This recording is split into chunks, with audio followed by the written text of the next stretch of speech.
ॐ नमो भगवते श्रीरमणाय करुणापूर्णसुदाब्धे कबलितघनविश्वरूपकिरणावल्या अरुणाचलपरमात्मन् अरुणो भवचित्तकञ्जसुविकासाय वन्दे श्रीरमणऋषे आचार्यस्य पदाब्जम् यो मे दर्शयधीशम् भान्तं ध्वान्तमतीत्यः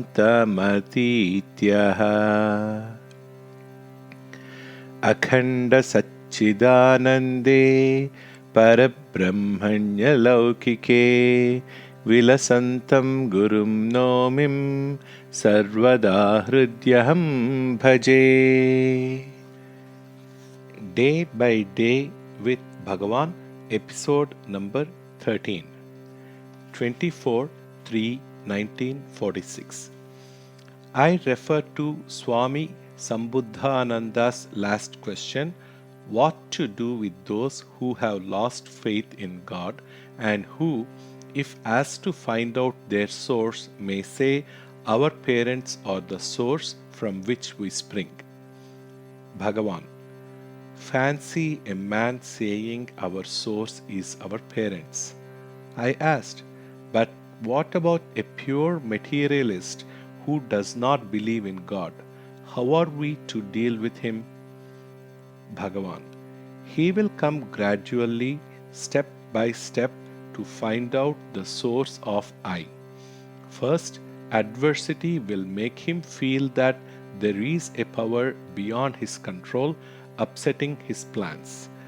Then he will begin with rituals, ceremonial worship, and through japa, kirtan, dhyana, go on to vichara.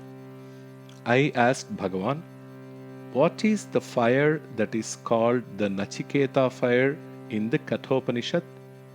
Bhagavan, I don't know what exactly it is.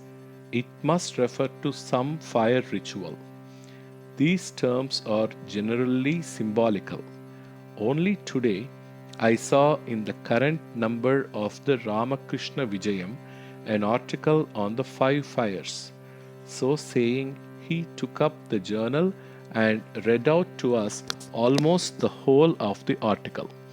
It refers to the Swargaloka, the Megha Mandala, the earth, man and woman as the 5 fires, and gives allegorical interpretations for all the details.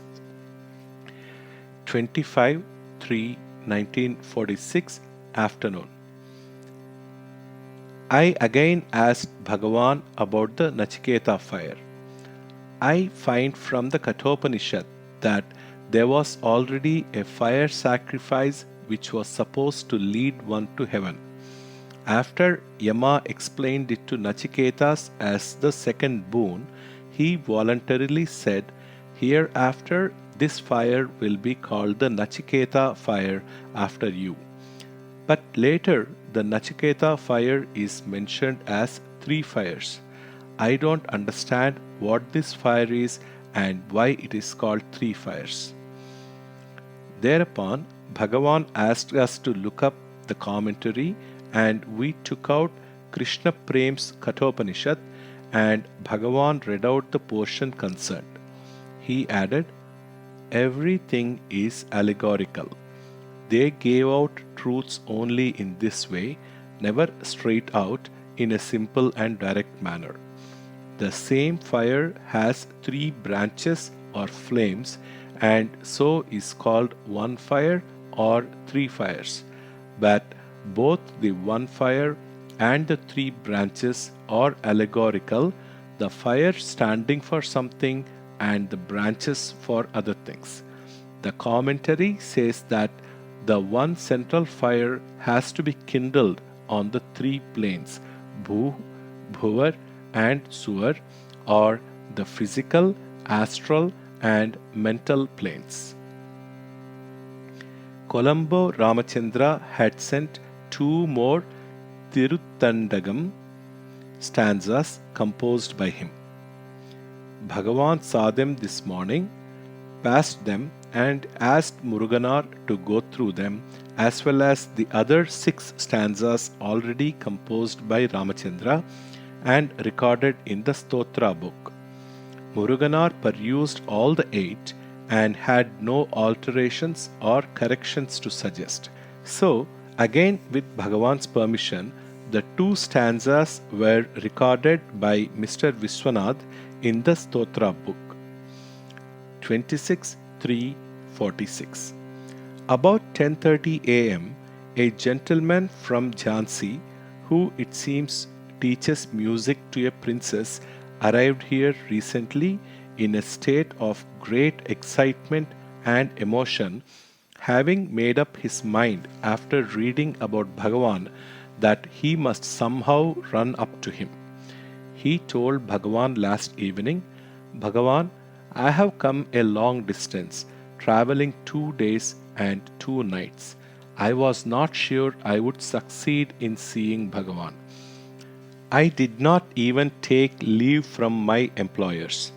I was so mad about coming here that nothing else entered my mind. Now that I have arrived and seen Bhagavan, my mind is filled with bliss which I cannot express."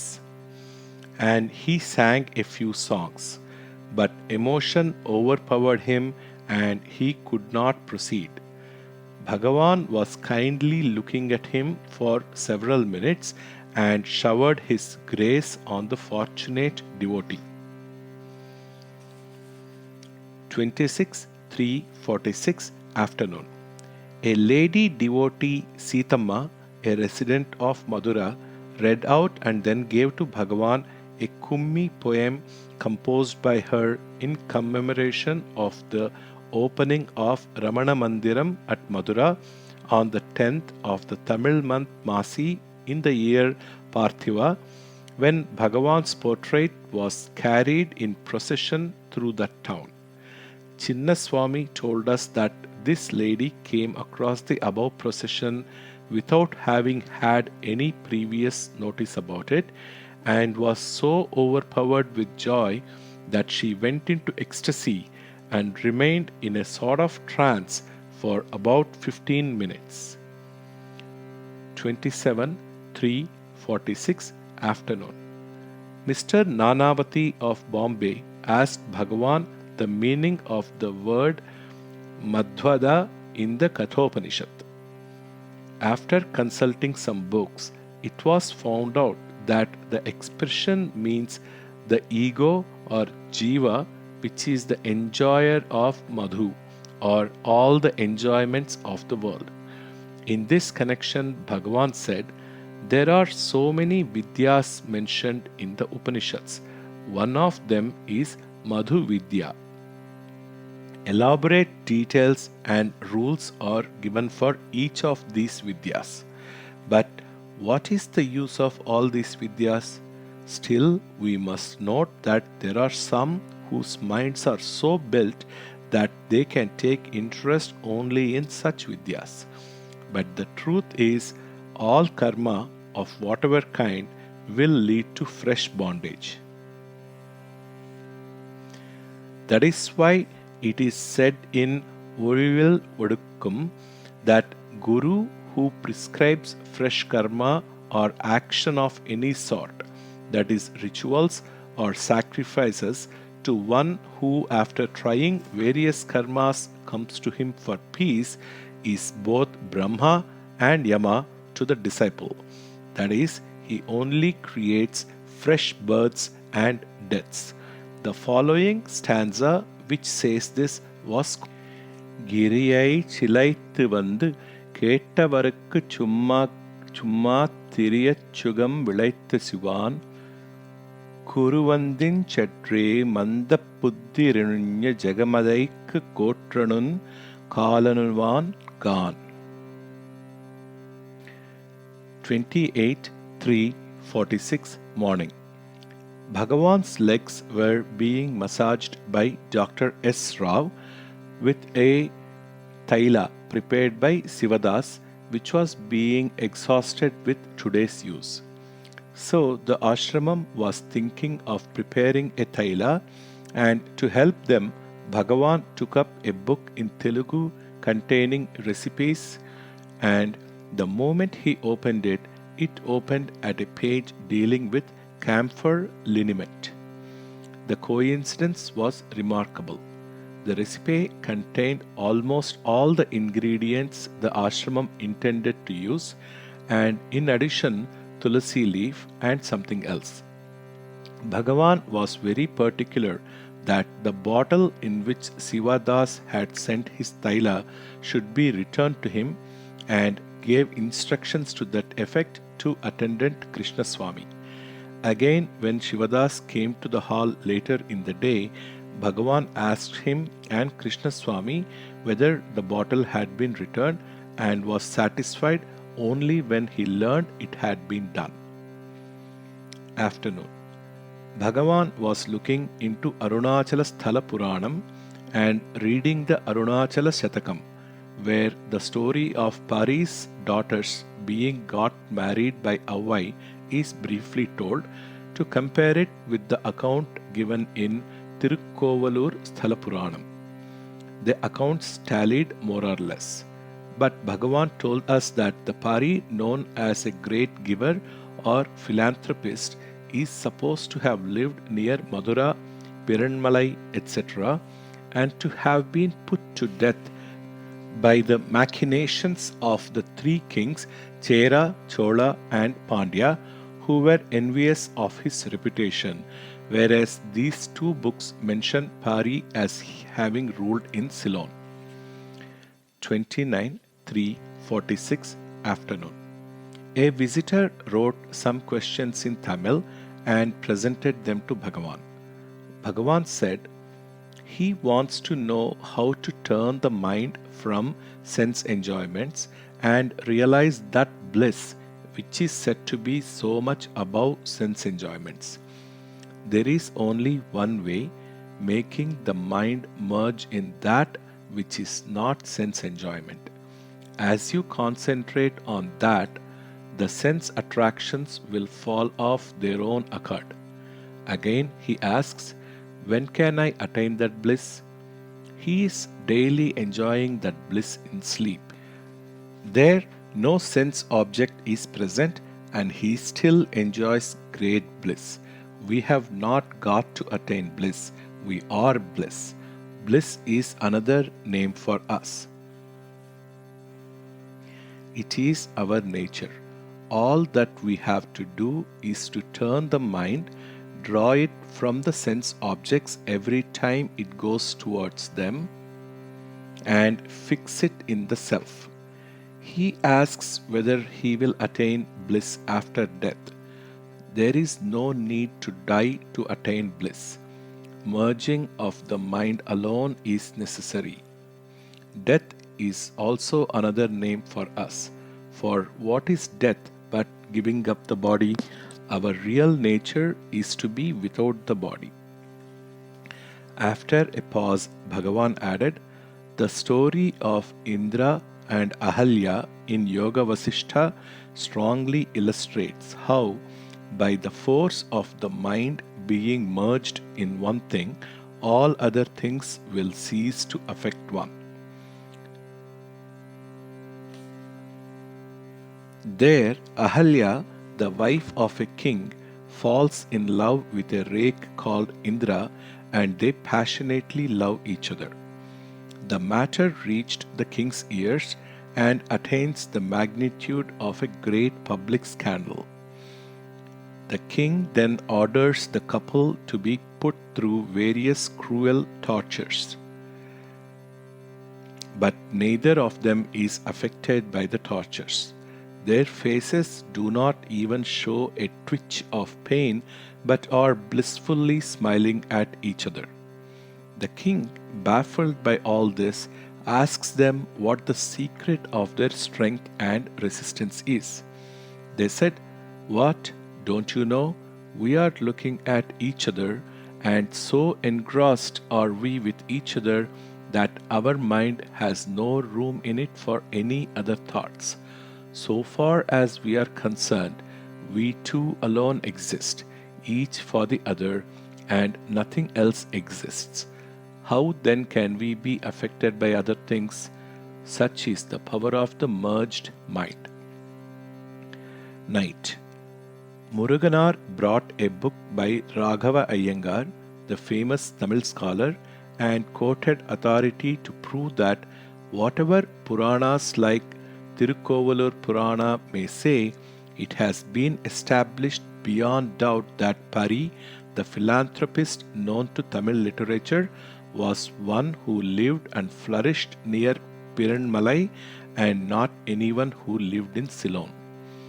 In the afternoon, Mr. Bose showed Bhagavan a letter he had received from Paul Brunton.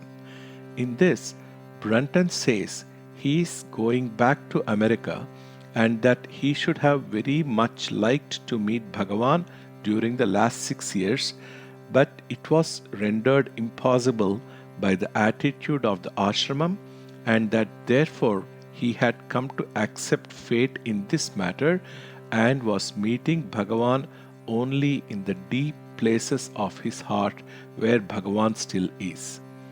7/4/46 Night. A visitor said, in the Pondicherry Aurobindo ashram, it is said that the final stage of spiritual progress is to become the Purushottam, and it would seem that activity is predicated of that Purushottama, that is, some vritti would seem to be associated with that state, whereas it is believed by other schools that cessation of all vrittis is liberation. Bhagavan said, you say all schools advise you to give up all vrittis so that you can reach your final goal, whether it is becoming Purushottama or something else. You must cease to be the three kinds of ordinary Purusha, that is the Adhama, Madhyama, Uttama, and become that Purushottama. This is accepted. Whether when you transcend these three kinds and cease to be the ordinary Purusha, there is any vritti still left is a matter with which you need not concern yourself now. Attain that state and see for yourself what that state is and whether there is any vritti in it. To speak even of Brahmakara vritti, as we sometimes do, is not accurate. If we can talk of the river that has merged in the ocean as still a river and call it Samudrakara river, we can talk of the final stage in spiritual growth as having Brahmakara vritti. When people from Sri Aurobindo's ashram come here and ask about the differences between our school and theirs, I always tell them their complete surrender is advised and insisted upon before anything further could be hoped for or attained. So do it first. I also advise it. After making such surrender, that is complete surrender and not any partial or conditional surrender, you will be able to see for yourself whether there are two Purushas, whether power comes from anywhere and gets into anywhere, etc. For we know nothing about God or any source from which power comes and gets into us. All that is not known. But I exist is known beyond all dispute by all men. So let us know who that I is. If after knowing it there still remain any doubts such as are now raised, it will be time enough then to try and clear such doubts. From this point, the talk drifted to the various schools of thought, one saying there is only reality, others saying there are three eternal entities such as Jagat, Jiva and Ishvara, or Pati, Pasu and Pasham. In this connection, Bhagavan observed humorously, "It is not at all correct to say that Advaitins or the Shankara school deny the existence of the world or that they call it unreal. On the other hand, it is more real to them than to others. Their world will always exist, whereas the world of the other schools will have origin, growth, and decay, and as such cannot be real. Only they say the world as world is not real, but that the world as Brahman is real. All is Brahman. Nothing exists but Brahman, and the world as Brahman is real." In this way, they claim they give more reality to the world than the other schools do.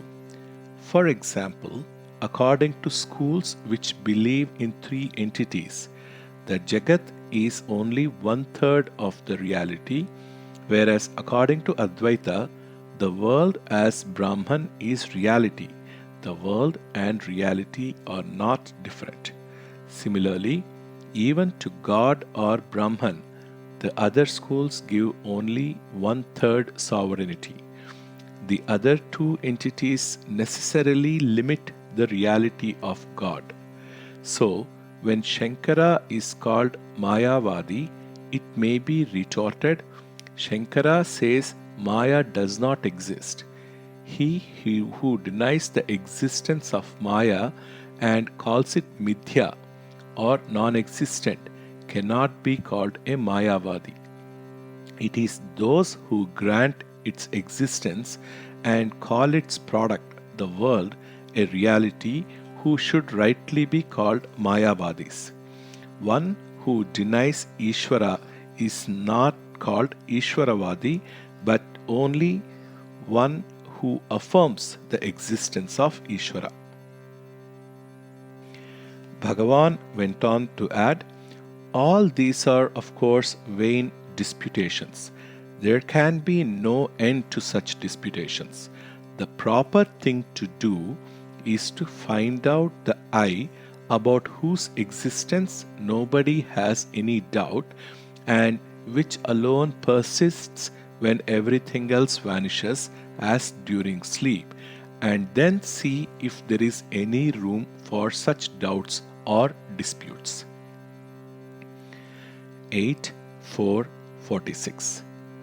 Most of Bhagavan's time today was spent in listening to Arunachala Mahatyam, compiled by Mr. Venkatrama Iyer in English, with material culled from Skanda Puranam and other books. 9.4.46. Reading of the above work was continued and finished this morning. In today's post, we received two books in the Czech language, one being the life and teachings of Ramana Maharshi, and the other a translation of Bhagavan's important works. First, we could not understand in what language the books were written, but Mr. Osborne told us it was Czech. Bhagavan looked into the books and the pictures it contained of him and of the hill with the clouds above it. Afternoon. Bhagavan found that the pages of one of the above books were uncut, so he took a penknife and cut some pages. Meanwhile, he discovered that the book had not even been stitched and bound properly, so he decided to send it to the local binder who would also attend to the cutting, etc. Mrs. Shroff brought a small ornamental box apparently of silver and a small plate of copper with some sweets in them and offered them to Bhagavan as having been sent to him by her husband. Bhagavan asked the attendants to take the sweets and return the box and plate with one or two sweets to Mrs. S. But when they were returned, Mrs. S said they were all offered to Bhagavan, not only the sweets. Thereupon Bhagavan said, What are we to do with them? Send them to the office and tell them Shroff has sent them. This put Bhagavan in a reminiscent mood, and he said, For many years, while I was on the hill, we had nothing but one or two mud pots, no vessel at all of any sort. After many years, one day a woman brought me some eatables in a small vessel, very old and battered and patched up in many places. And when we took the eatables and returned the rotten old vessel, she insisted on our keeping the vessel too, saying it might be of some use to people who come here for drinking water, etc. So please keep it here. That was the beginning of our having any vessels at all. After that, gradually, one vessel after another found its way into the ashramam. Till now, we have all sorts of things brought here, like this box and plate. What am I to do with such things? Thereupon I remarked, Yes, what should Bhagavan do with these things? But when people come across any such fancy things and like them themselves, they like to offer them to one whom they love best. That is only natural. 10:46 morning. Dr. Masala Wala gave Bhagavan a letter addressed to him by a friend of his. Bhagavan perused it. Some portions of it were not cogent. With other portions, there could be no quarrel. The letter said that all is contained in Asti, Sat, Bhati, Chit, Priya, Ananda, Nam, and Roop, that the first three constitute reality and the rest the fleeting and unreal, that Jnana consists in seeing only the reality and not the Namarup, that the first three constitute Aham and the next two constitute Idam, this. Bhagavan agreed and said, I and this between them exhaust everything. The letter also said that seeing Brahman alone in everything and everywhere is Jnanottara Bhakti. With reference to this, Bhagavan said, This is a matter of mere words. Whether you call the stage of seeing only Brahman Jnanottara Bhakti or Bhakti Uttara Jnana, in reality, saying we must see Brahman in everything and everywhere is also not quite correct. Only that stage is final, where there is no seeing, where there is no time or space. There will be no seer, seeing, and an object to see. What exists then is only the infinite I, EYEI. In the afternoon, Mr. Narayana Swami Iyer's daughter, married to our Sundaresa Iyer's son, sang a few songs and then related the following miracle. In Kanpur, we are living on the third floor of a house and we are the only residents on the floor. We have a tap there, but water rarely rises up to that level, and we have daily to go down several flights of stairs and climb up with all the water necessary for us. My husband used to do this work daily for me. It was too much for him, and I was too weak to be able to help him in this daily task. One day, when I was alone in the house and my husband was in his office, I was pondering over this hard situation of ours and how we were to find a solution for this. I had kept the empty vessel before the tap and was singing in a pensive mood. Then I began singing the song Saranagati. This is a song well known among Bhagavan's devotees. It was composed by Mr. M. V. Ramaswamy Iyer, and is sung by him and the members of his family whenever they want Bhagavan to interpose and avert evil from them or bring them good. It says in brief, we take shelter under you, and you are our sole refuge. Who else is there to whom we can turn? If you delay to come to our rescue, we can bear it no longer. So come at once, end my misery, give me happiness. Then the water began to trickle down the tap and kept on flowing more as I went on with the song. So I sang the song till all our vessels were filled with water. When my husband returned home, he was surprised to find so much water and could not conceive how I could have got all that water. Then I told him, I have discovered now a secret device for getting water. If I sing Saranagati, I can get water. My husband naturally could not believe it, and so I tried the same device again in his presence, and the water flowed from the tap. Ever since then, my water problem has ceased. I had only to sing Saranagati, and water will flow from the tap. I have tried other songs, but they don't give the same result. Afterwards, when I fell ill and father came to see me, I told him about this, and he too could not believe it till I again repeated the experiment before him, and he saw it succeeded. He asked me to try other songs. I did, but none of them produced the same result. The girl told all this with great glee, and there was such a ring of truth about the whole narration that I considered it would be absurd to doubt the truth of the experience.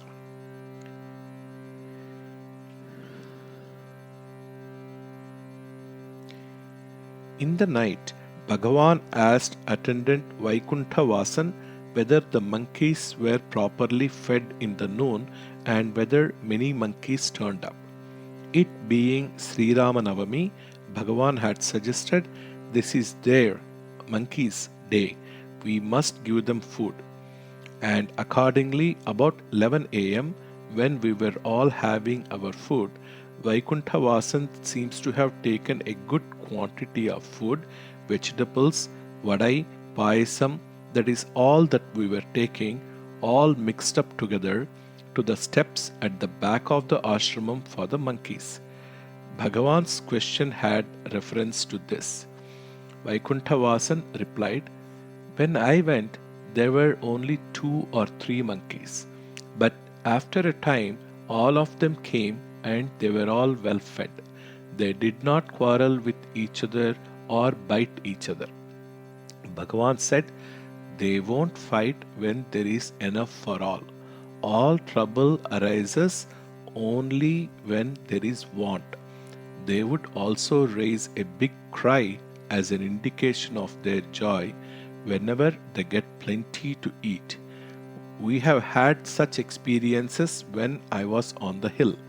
They used to be fed frequently there. 11/4/1946 morning.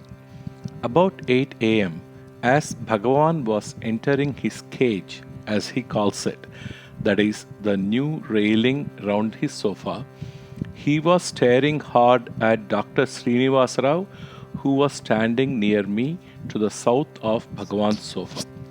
I was wondering why Bhagavan did so, but after a few minutes, Bhagavan explained, it looked to me as if you were wearing shorts, and I was wondering whether you were about to go out somewhere. Whenever Mudaliyar gets into his pants, I know he is about to go out somewhere. So I thought you too were preparing to get out. But I see now you had only tucked up your dhoti in such a way that it looked as if you were in shorts. The doctor said, no, I have given up trousers now. About 11 a.m., After the bell had been rung for lunch as usual, Bhagavan was trying to get up from his sofa. As usual, he was rubbing his legs, knees, and massaging them gently before getting up, and turning to Mr. S. Doraiswamy Iyer, who arrived here last evening, told him, "Your friend, that is Dr. S. Rao, is giving such great attention to this pain of mine that it refuses to leave me. Who will like to depart from a place where they received all hospitality and attention?" Mr. S. D. replied, "Apparently, Bhagavan is keeping this pain only to benefit the doctor." In the afternoon, as I entered the hall, Bhagavan was looking into two check books recently received, and after looking at them and approving the binding done locally, he returned them to me. I showed them to Mr. S. D.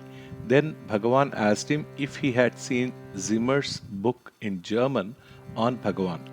Mr. S. D. replied he had not. So I went and got the book and showed it to Mr. S. D. 12:46 morning. I told Bhagavan, "Last evening when I went into the town, a lady who met me on the road accosted me and asked me if I was doing well. I could not recognize her. She felt offended and told me she also claimed to be connected with Bhagavan. It seems her mother, one Unnamalai Ammal, was giving milk regularly to Jedaswamy when Bhagavan used to frequent Jedaswamy's place. That then this Unnamalai Ammal would give milk to Bhagavan also, that her father used to fan Bhagavan, that she herself, as a child of 2 or 3, had even clung to Bhagavan's back, that her name Rukmani was given to her by Bhagavan, and that even now, whenever she goes to the ashramam, Bhagavan inquires about her, and so on. I wonder if all this is true." Bhagavan said, "Yes, yes, I knew the mother who was attending on Jedaswamy. I have known this lady from her childhood. She comes here now too. They are a Komati family. The father died long ago." Afternoon. A visitor had given Bhagavan a piece of paper on which he had scribbled in pencil a number of questions. When I went into the hall about 3 p.m., Bhagavan was trying to decipher them and turning round to me said, "Here is a question paper." Question 1. How to get rid of credulousness? The visitor's problem was that he starts with some ideal recommended to him, but when others come and recommend other ideals, he feels inclined to believe them and give up his old ideals. Bhagavan: Yes, yes. Our whole trouble is that we are credulous. We believe in everything except the reality. We must give up all our false beliefs, and that is the only thing we have to do. Then the reality will shine by itself. Question 2. I start with great keenness towards some ideal, but gradually I get slack. What should I do to prevent it, and what is the reason for this happening? Bhagavan: Just as there must have been a reason for your keenness at one time, there must be a reason for getting slack also later on. Question 3. There are a number of spiritual teachers teaching various paths. Whom should one take for one's guru? Bhagavan: Choose that one where you find you get Shanti or peace.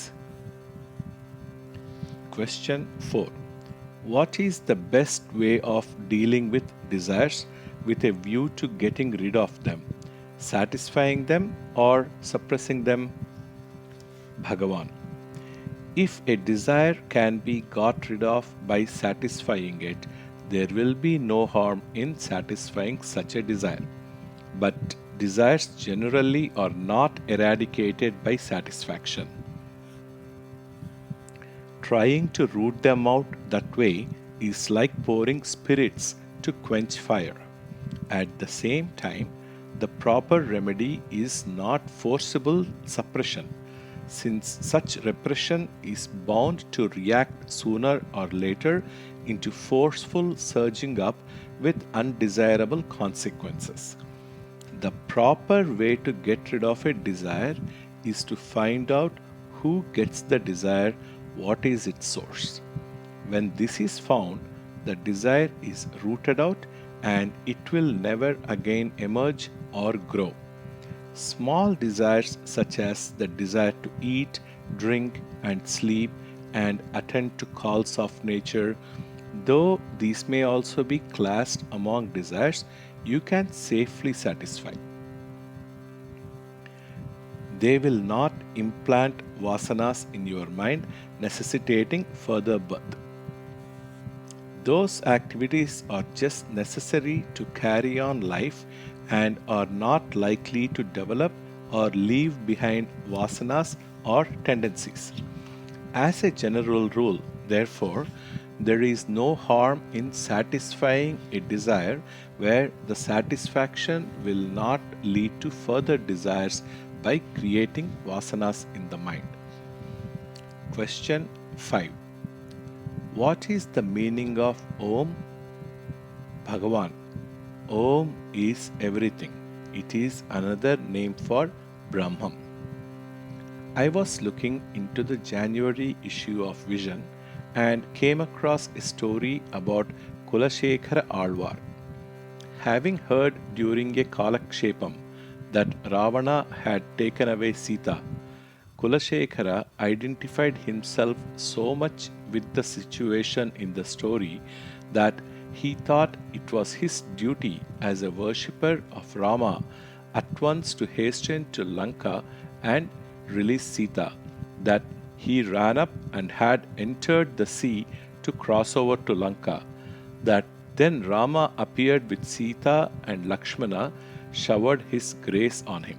I remembered another version that Kulasekhara started on a campaign with his army to succor Rama, that meanwhile the Bhagavatar doing the Kalakshepam, sensing the situation, passed on at once to Rama emerging victoriously from the battle, killing all his enemies, etc.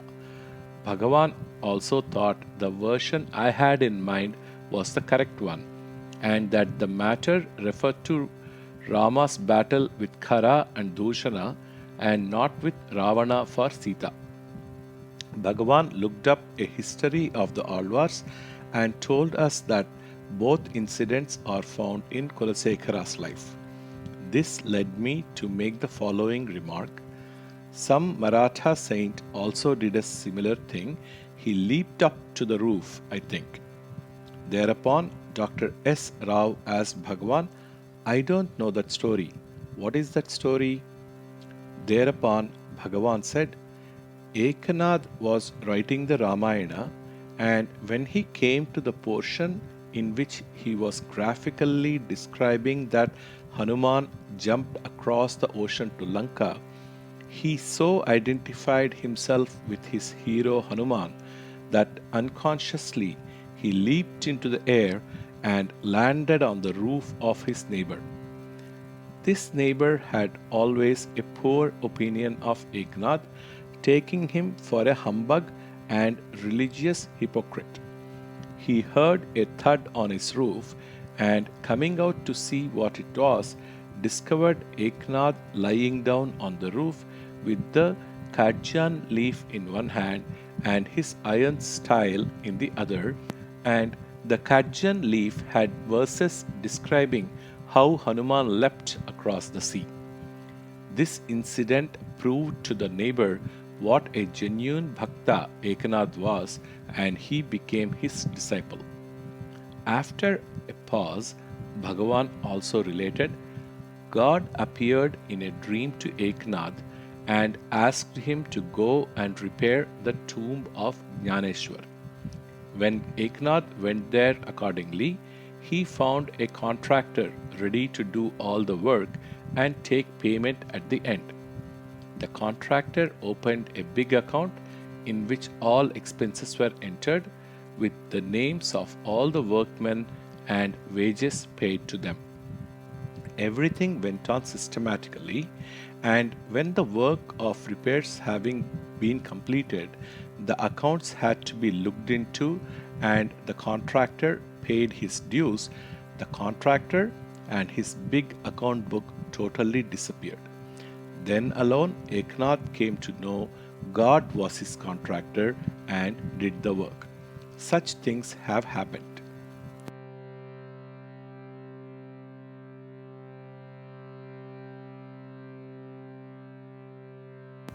ॐ नमो भगवते श्रीरमणाय सर्वं श्रीरमणार्पणमस्तु ॐ शान्तिः शान्तिः शान्तिः